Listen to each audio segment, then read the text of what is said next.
When Benjamin Franklin exited the Constitutional Convention, he was asked by a woman, "Sir, what have you given us?" His immediate response was, "A republic, ma'am, if you can keep it." Yet most Americans today have been persuaded that our nation's governmental system is a democracy and not a republic.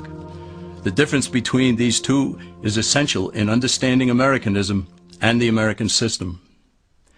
Before we discuss political systems, however, it's helpful to address the confusion that has been spread about the political spectrum. Many have been led to believe that the political spectrum places groups such as communists on the far left, fascists or dictators on the far right, and political moderates or centrists in the middle. However, a more accurate political spectrum will show government having zero power on the far right to having 100% power on the far left. At the extreme right, there is no government.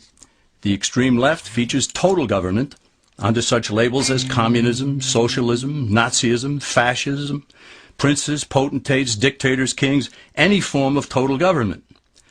Those who claim that Nazis and fascists are right-wing never define their terms. This amounts to spreading confusion. Toward the middle of the political spectrum can be found the type of government limited to its proper role of protecting the rights of the people. That's where the Constitution of the United States is. Those who advocate such a form of government are really constitutional moderates. So let's analyze the basic forms of government.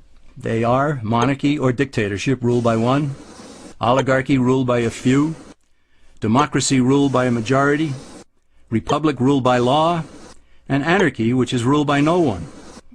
In discussing these five, we'll see that they can be narrowed down to even fewer.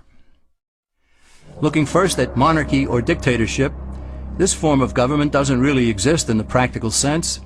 It's always a group that puts one of its members up front.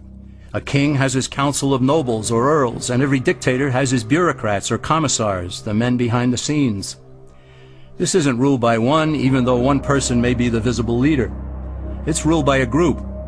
So let's eliminate monarchy, dictatorship, because it never truly exists. Oligarchy, which is ruled by a group, is the most common form of government in all history. And it is the most common form of government today. Most of the nations of the world are ruled by a powerful few, and therefore oligarchy remains. At the other end, we find anarchy, which means without government. Some people have looked over history and found that many of its worst crimes were committed by governments, so they decided that having no government might be a good idea. But this is a mistake, because as the ancient Greeks stated, without law there can be no freedom. Our founding fathers agreed and held that some amount of government is a necessary force in any civilized, orderly society. In a state of anarchy, however, everyone has to guard life, liberty, and property, and the lives of family members. Everyone must be armed, and movement is severely restricted because one's property has to be protected at all times. Civilized people have always hired someone to do the guarding, a sheriff, a police force, or some branch of government. Once law enforcement was in place, the people were freer. They could leave their property, work in the fields, and so on. In short, the proper amount of government makes everyone freer.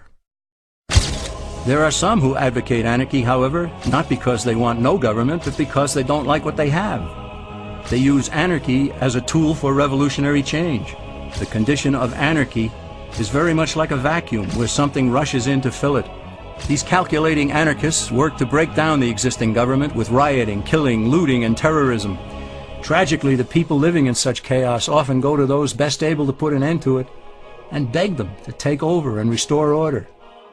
And who is best able to put an end to the chaos? The very people who started it.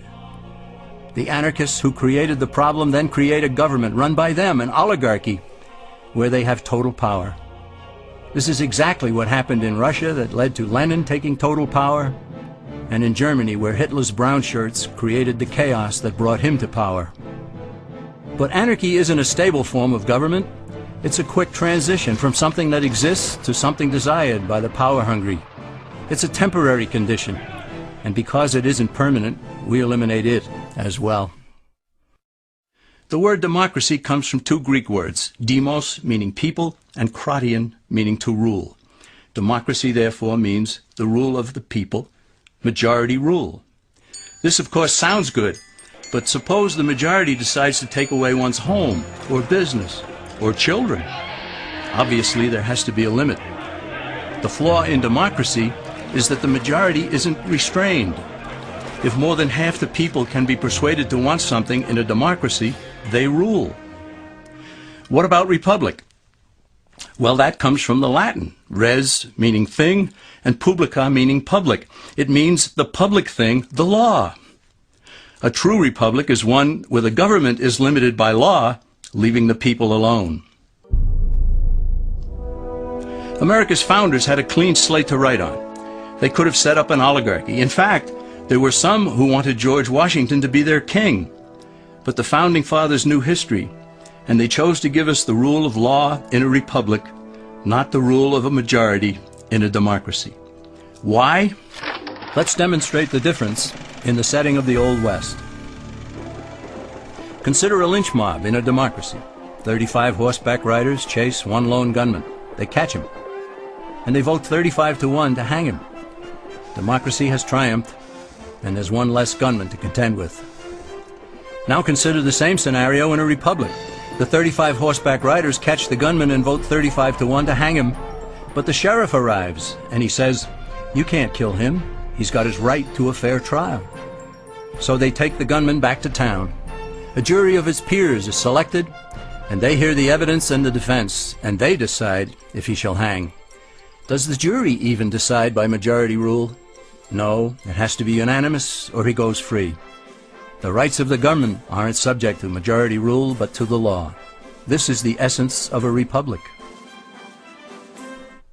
Many Americans would be surprised to learn that the word democracy does not appear in the Declaration of Independence or the U.S. Constitution, nor does it appear in any of the constitutions of the 50 states. The founders did everything they could to keep us from having a democracy. James Madison, rightly known as the father of the Constitution, wrote in essay number 10 of the Federalist Papers, "Democracies have ever been spectacles of turbulence and contention, have ever been found incompatible with personal security or the rights of property, and have in general been as short in their lives as they have been violent in their deaths." Alexander Hamilton agreed, and he stated, "We are a republican government. Real liberty is never found in despotism or in the extremes of democracy." Samuel Adams, a signer of the Declaration of Independence, stated, "Democracy never lasts long. It soon wastes, exhausts, and murders itself." The founders had good reason to look upon democracy with contempt, because they knew that the democracies in the early Greek city-states produced some of the wildest excesses of government imaginable.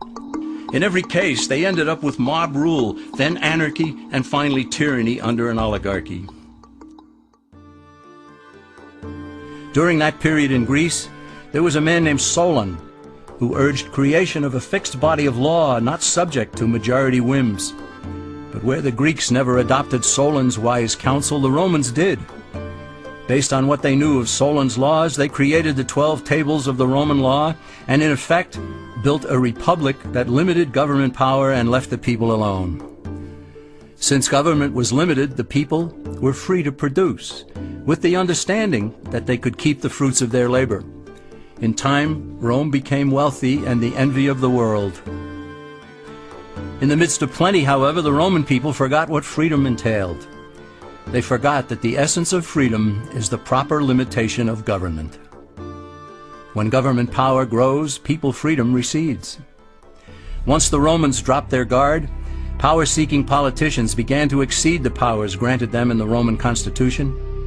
Some learned that they could elect politicians who would use government power to take property from some and give it to others. Agriculture subsidies were introduced, followed by housing and welfare programs. Inevitably, taxes rose and controls over the private sector were imposed. Soon, a number of Rome's producers could no longer make ends meet, and they went on the dole. Productivity declined, shortages developed, and mobs began roaming the streets, demanding bread and circuses from the government. Many were induced to trade freedom for security.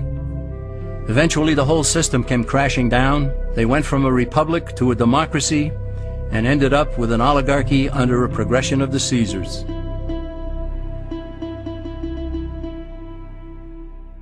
Thus, democracy itself is not a stable form of government.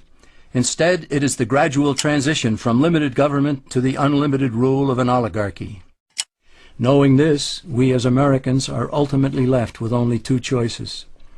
We can keep our republic, as Franklin put it, or we will inevitably end up with an oligarchy, a tyranny of the elite.